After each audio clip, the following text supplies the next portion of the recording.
चित्रकूट में वर्षों व्यतीत करने के बाद प्रभु श्री राम सीता और लक्ष्मण के साथ दंडकारण्य की ओर गए।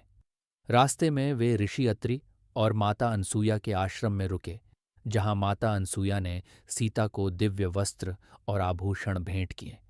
रास्ते में उन्होंने सुतीक्ष्ण और अगस्त्य मुनि से भी भेंट की। राम, लक्ष्मण और सीता दंडकारण्य के घने क्षेत्र में पहुंचे, जहां उनकी भेंट हुई जटायु से। अब वे पंचवटी में एक सुंदर कुटिया बनाकर रहने लगे। समय बीतता गया, लेकिन एक दिन वहां रावण की बहन शूर्पणखा आई। राम के रूप, तेज और मर्यादा को देखकर उसे राम से प्रेम हो गया और वो बोली, हे राम, मैं तुमसे विवाह करना चाहती हूं। राम ने शांति से कहा, देवी, मैं विवाहित हूं। ये मेरी पत्नी सीता है। यदि इच्छा हो तो आप मेरे भाई लक्ष्मण से मिल लो। शूर्पणखा अब लक्ष्मण के पास गई, पर लक्ष्मण ने भी उसका प्रस्ताव ठुकरा दिया। गुस्से में वह सीता की ओर झपटी, परंतु उसी क्षण लक्ष्मण ने तलवार उठाई और उसके नाक कान काट दिए। अपमानित शूर्पणखा अपने भाइयों खर और दूषण के पास गई और कहा, भाइयों, वन में दो मनुष्य हैं जिन्होंने मेरा अपमान किया है। क्रोध से भरे खर और दूषण ने राम पर हमला कर दिया, लेकिन राम ने अकेले ही खर, दूषण और उनकी विशाल सेना का वध कर दिया। अब शूर्पणखा पहुंची लंका अपने भाई रावण के दरबार में, और उसने कहा, भैया, दंडकारण्य में एक स्त्री है, नाम है सीता, जो संसार में सबसे सुंदर है। और जब मैंने उसे आपके पास लाना चाहा तो उसके पति और देवर ने मेरे नाक और कान काट दिए और साथ ही खर और दूषण को भी मार डाला। रावण ने गर्व से कहा, मैं सीता को लंका लाऊंगा और तुम सबका बदला लूंगा। रावण ने मारीच को बुलाया। मारीच, तुम स्वर्ण मृग बनकर जाओ। राम और लक्ष्मण को सीता से दूर ले जाओ। मारीच स्वर्ण मृग बनकर पंचवटी के पास आया। उसका सुनहरा रूप देखकर सीता बोली, प्रभु, कितना सुंदर मृग है, कृपया आप मुझे इसे लाकर दीजिए। राम ने धनुष उठाया और मृग रूपी मारीच के पीछे चले गए। साथ ही लक्ष्मण को आदेश दिया, सीता की रक्षा करना।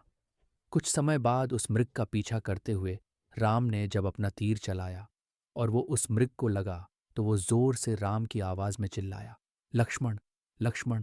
सीता घबरा गई और बोली, लक्ष्मण, क्या तुम नहीं सुनते? प्रभु संकट में हैं। लक्ष्मण ने कहा, माता, यह भ्रम है। पर सीता के हठ के कारण उन्हें भी जाना पड़ा। लेकिन जाने से पहले उन्होंने एक घेरा बनाया और सीता से निवेदन किया कि वो इस रेखा से बाहर ना आए। और तभी एक सन्यासी का वेश धारण कर वहां आया। रावण, उसने कहा, देवी, मुझे भिक्षा दीजिए, लेकिन मैं इस रेखा को पार नहीं कर सकता। आपको ही बाहर आकर मुझे भिक्षा नहीं की, और अगर आप बाहर आकर मुझे भिक्षा नहीं देती है तो मैं आपको और आपके पति को मेरा अपमान करने के कारण श्राप भी दे सकता हूं।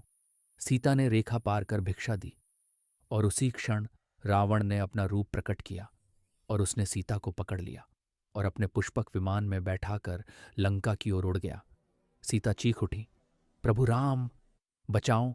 और एक एक कर अपने आभूषण नीचे गिराने लगी। उनकी पुकार सुनकर जटायु वहां पहुंचे। उन्होंने रावण को रोकने की कोशिश की, पर रावण ने जटायु के पंख काट दिए और वे धरती पर गिर पड़े।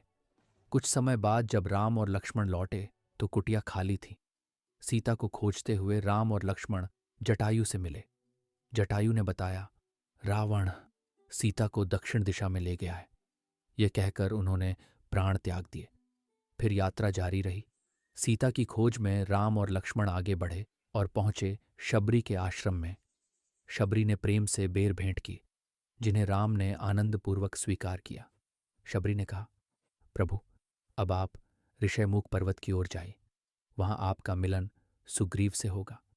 और इस प्रकार रामायण के तीसरे अध्याय अरण्यकांड की कथा पूरी हुई। और आगे अब शुरू होने वाला है सीता की खोज, हनुमान से मिलन और लंका का मार्ग। अगर आप भी इस दिव्य यात्रा के साक्षी बनना चाहते हैं तो वीडियो को लाइक करें, शेयर करें और चैनल को सब्सक्राइब करना न भूलें।